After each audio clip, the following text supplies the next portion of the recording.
Hello, this is William Allen with EDL 856, and this is my Module 8 presentation. So our task for this assignment was to analyze how our schools communicated with both our internal publics and external publics, so how Sacred Heart School uses communication effectively or ineffectively. In choosing how I created this chart in this assignment, I had used Creately before and found it is fairly user-friendly, so the creation of the chart itself was not too hard. I found it was difficult to choose and identify the different publics that I wanted to address within this presentation and what best format to do it as. I chose more of a traditional chart rather than a flow chart because when I started a flow chart it just got all sorts of confusing and all over the place, so I decided to go kind of back to the basics. So to preface, before I dive into internal and external publics, I just want to point out, so as you see in the middle of my chart here, I have identified face-to-face communication and put it in the center. So because Sacred Heart School is a very small school, it is possible and very convenient to access both administration and teachers. So face-to-face communication is pretty central to all kinds of communication, whether it be internal or external.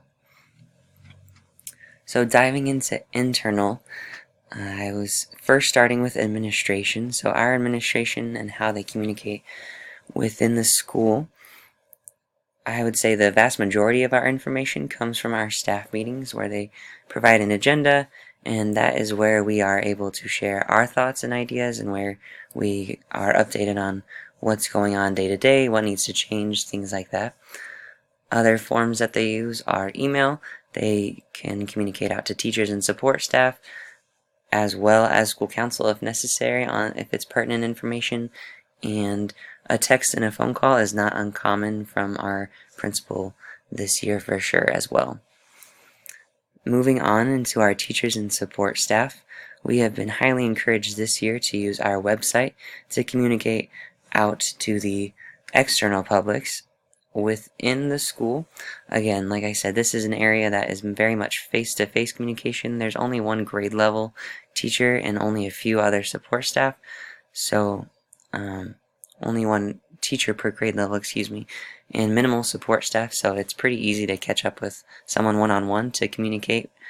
If not, we can always text and call one another. We have all each other's phone numbers and shoot people an email if necessary as well. Again, to our school council, so the primary source of information for our school council definitely comes from our meetings with them. They share out what is on their agenda, what's happening, and what decisions they are making, and they invite anyone internally to come to these meetings as well as externally. And if you do miss these meetings, they provide an agenda in minutes upon request. All the teachers receive it in an email, and they also have designated emails that we can reach them at if ever we have need. And then the parents I put into both internal public and external public. So the parents that I was thinking more internally are those that are on our home and school association, which is like our PTA, so those that are directly involved with improving the school and work more directly on the inside of the school. And so again, their meetings are where we receive most of our information. They also provide agenda in minutes, and we have all their email as well if we ever need to contact them with information that we would like to share. And finally, I identified our Rectory staff as an internal public. So the Rectory is where our priest lives and resides, and that's where the secretary for the church works as well. And we don't communicate with them too often, but when we do, it's typically via email. They tend to send out emails to our group teacher and support staff list if they need to share anything with us. Father, our priest, comes over from the rectory often to the school and visits our classrooms, and he shares a lot of information with us then. And also we can call over there and they call over to us if ever they need anything.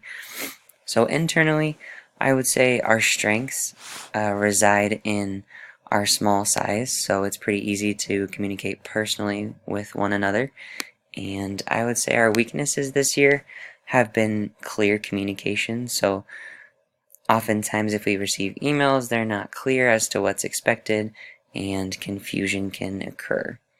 So moving on to our external publics that I've identified, and I was kind of reaching on some of these, but I would definitely say that parents are the ones that we communicate most with externally, and the primary time that we can communicate with them occurs at conferences, parent-teacher conferences, and the various school events that we have, whether it be dinners that they're welcome to attend or programs that they're welcome to attend.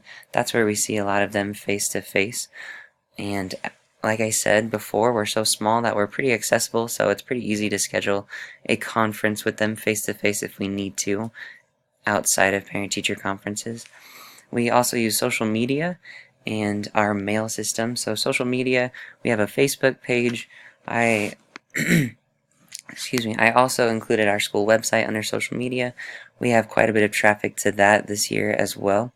And our mail system, so as teachers we have a mail system. We send lots of items home through the children to communicate with parents, especially an envelope that contains important information for all the siblings of the oldest student in the school, things like grades, important upcoming events, things like that. And then also we can text them. We have a Remind app, so a public texting app, and we can also call the parents if we need to, and email them as well, and they are welcome to email us also.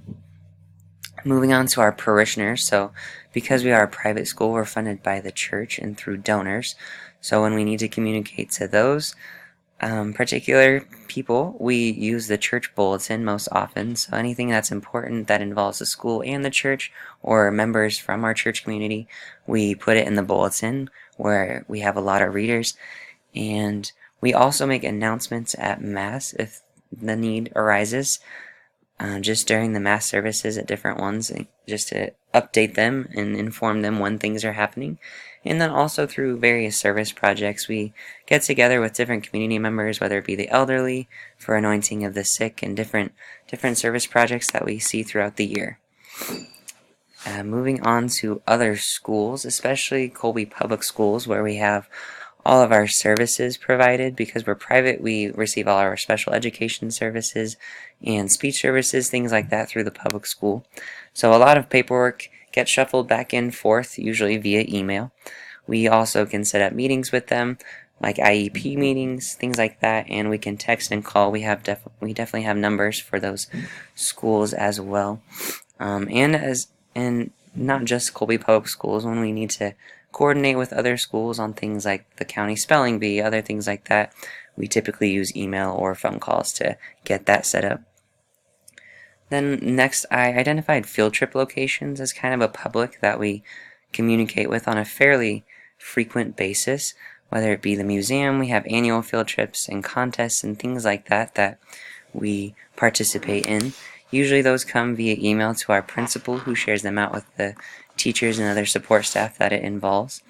Then we also receive letters that come through the school that again get passed out to those who are involved in the particular field trip, and making phone calls is not uncommon when setting up different field trips and keeping those relationships going so that we can continue to go on those meaningful field trips and create those fun experiences for our students. And lastly, I put government outreach, kind of lumping all the different government programs that we work with, or associations, things like that, like the fire department, police department. So we reach out to them through trainings. They come in and provide safe environment training for us, safety presentations, things like that. And again, it's pretty small community, so we are on pretty close terms with the law enforcement and the fire station and other different community organizations like that as well. I would say overall our strength again lies in our small school size, so we are accessible to our public externally if they need to be in contact with us. I would say that we could work on providing more of an opportunity for them to reciprocate some of our communication in more convenient ways for them. I know a lot of times our survey formats are not always super user friendly and we don't get a lot of feedback there, but I also think opening up more more chances for the public to participate actively and share in their opinion would be beneficial for our school. So that is an overall look at Sacred Heart School and how we communicate. I do think our communication system strongly supports our desire to support our students through different relationships and contacts that we have. And I thank you for taking the time to watch this presentation.